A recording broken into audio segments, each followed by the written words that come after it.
Well, President Goodluck Jonathan has decried the spate of what he describes as bitter comments used by some politicians while campaigning to win votes. During an interactive session today with various interest groups in Lagos, southwest Nigeria, President Jonathan says everyone should have equal opportunity to canvass without name-calling and intimidation. We can no longer go backward. We must move forward. And I said that when you talk about change, the only thing that can bring a lasting change in this country is the implementation of the national conference that all Nigerians gathered to come up with a document and say that if we begin to do things this way, we will change this country for better. These people who are talking about change refuse to participate. They say they will not implement it. So what change are they bringing? Every time you listen to them, you see the bitterness in their hearts. Bitter, anger, as if somebody has taken their property. Venom. And I said that, look, you cannot give what you don't have. If you don't have a peaceful heart, a friendly heart, you cannot bring peace to people.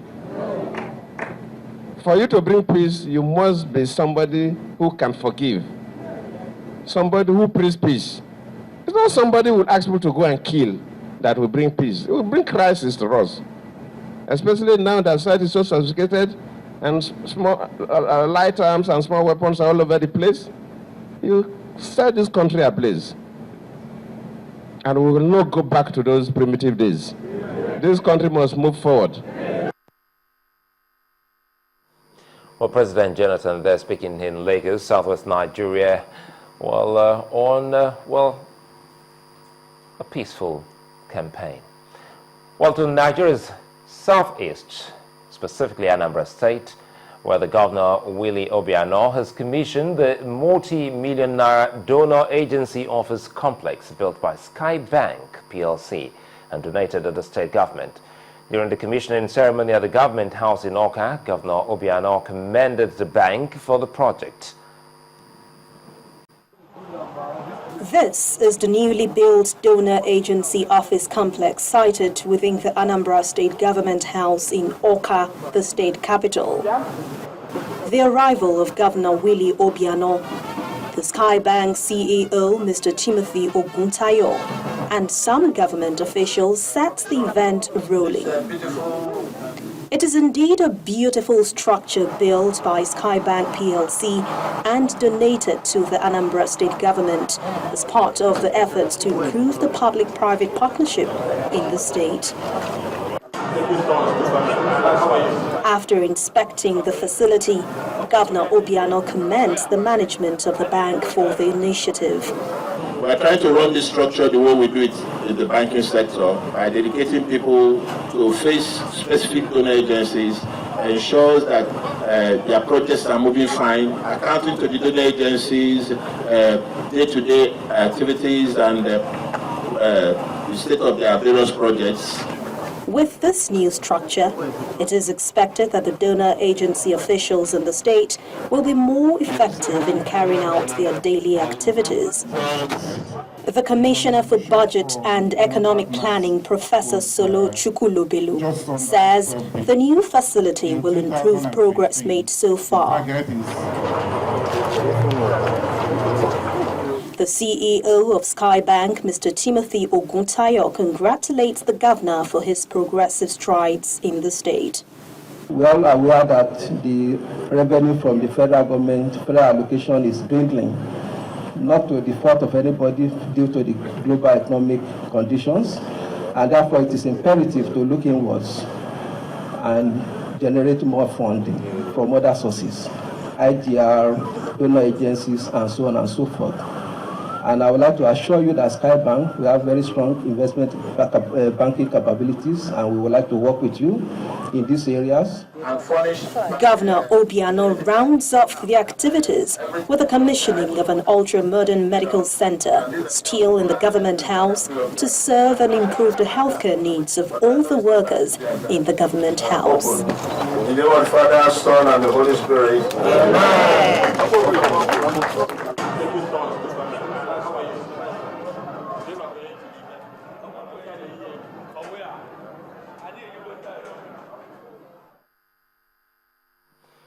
Well, repeated and improper use of antibiotics and malaria medicines are primary causes of drug resistance and treatment failure. Now, while the World Health Organization affirmed the existence of antimicrobial resistance in all parts of the world, it warned that as with resistance to earlier generation of antimalarials, further spread or emergence of antimycin-resistant strain of malaria in endemic countries could jeopardize the control of the disease. Although resistance is occurring across many different infectious agents, the report by the WHO looks at antibiotic resistance in 7 different bacteria responsible for common serious diseases such as bloodstream infections and diarrhea, among others. And our focus on health tonight, our correspondent Yomi Otaigbe examines the situation and steps to stemming the tide in Nigeria.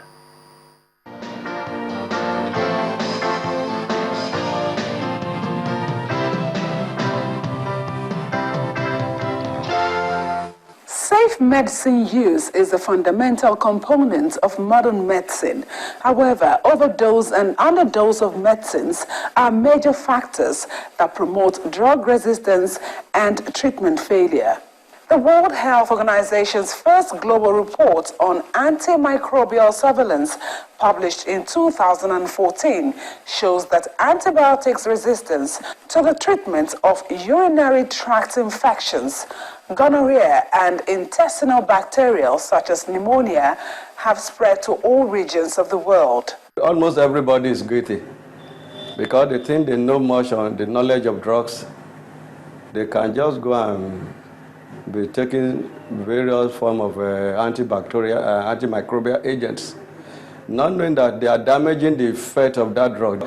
A case that is treatable by a particular antimicrobial before, but now the particular patient has been exposed to that particular drug for too many times. Maybe the fault could be from a prescriber or through self-medication from the patient.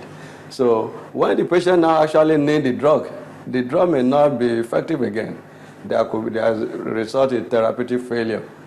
What has caused this would include factors like drug counterfeiting, or if a product that's supposed to be about 500 milligram or 1 gram is packaged to contain 125 milligram or no active ingredient, you're going to create problems for people who are used to consuming such products. People have almost unrestricted access to medicines. This is a major problem. There are people who still walk into drugstores, especially Pt.3 medicine shops, to ask for red and yellow capsule. And they buy such products and administer on open wounds on the surface of the skin. People walk into those places and ask for 4 capsules, 2 capsules of this category of very sensitive medicines. So once you begin to indulge in the perennial use of antibiotics when there is no basis to use them, then you're inviting trouble. This trouble comes in form of people becoming sick for a longer period and increase in mortality risks. It means you will just administer products when people come down with infections and there will be no therapeutic efficacy. So people will die.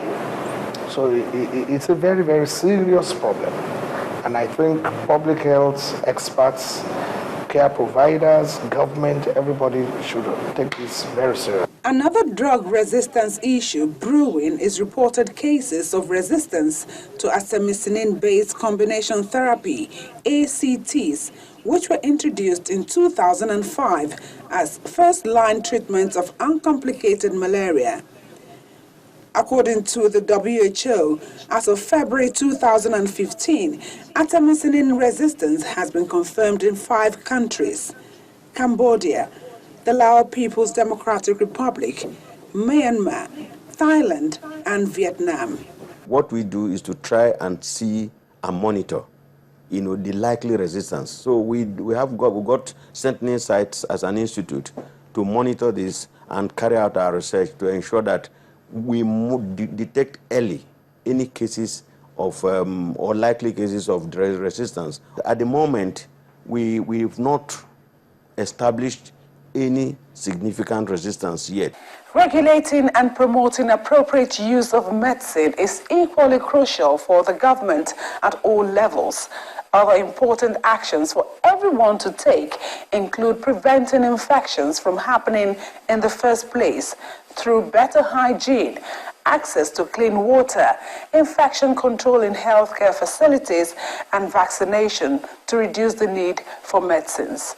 Also, using medicines only when prescribed by a doctor and completing the full prescription, even if the patient feels better, are ways to reduce drug resistance, which is a major threat to public health. Yomi Otaigbo reporting for Channels Television News.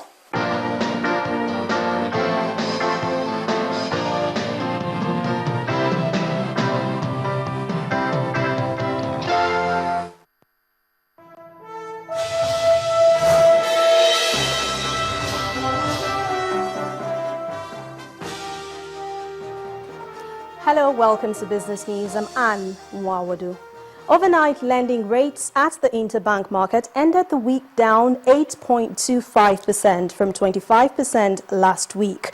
And this came after about 256 billion naira from budget allocations for the month of January was injected into the system on Thursday, while 60 billion naira from the cash call entered the market this week, forcing down borrowing costs among banks. Bank's cash balance with the central bank stood at around 400 billion naira credit, and the secured open buyback closed at 8% compared with 25% it closed with last week. While dealers are anticipating that yields on Nigerian debt will rise next week, and traders said tight liquidity early in the week caused by some bondholders to cut back their positions to get cash from operations, but yields fell towards the end of the week. Yields on the 2016 debt closed at 16.42%, down from 16.85% last week. The 2022 paper traded at 16% against 16.20%. The benchmark 2024 debt note closed at 16.04% compared with 16% it closed with last week.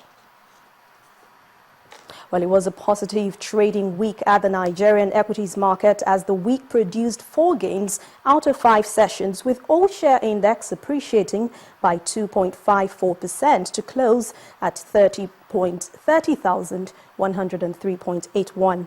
Market breadth remained positive as 43 gainers outweighed 21 losers. Percentage-wise, the top 3 gainers were UACN, Union Bank and Julius Berger.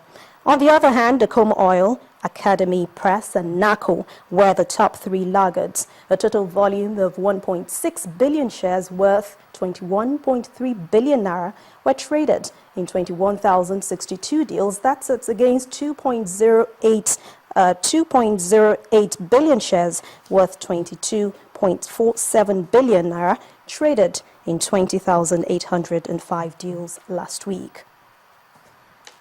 Well, the earnings season at the equities market continues as more companies post their results. Nestle, Cortex, and Resort Savings and Loans were the latest firms which filed their earnings. Nestle recorded a revenue of 143.3 billion naira in the period which ended on the 31st of December 2014. However, its profits dropped to 22.235 billion naira from 22.258 billion in the period under review. Narcotics posted revenue of 1.721 billion naira from the third quarter, which ended 31st of January 2015, while its profits after tax dropped to 79 million from 120 million at the preceding quarter. And for Resort Savings and Loans PLC, while its income grew from 855.7 million naira to over $1 billion naira in the year.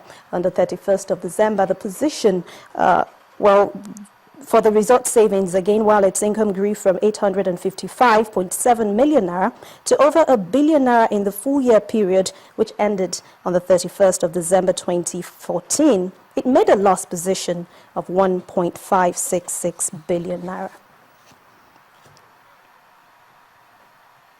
Well, that's it on business news. The rest of the news at 10 continues in just a moment.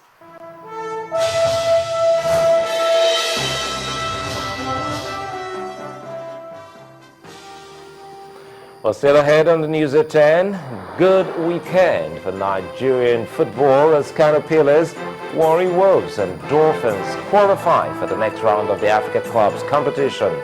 That's on sports news. Stay with us.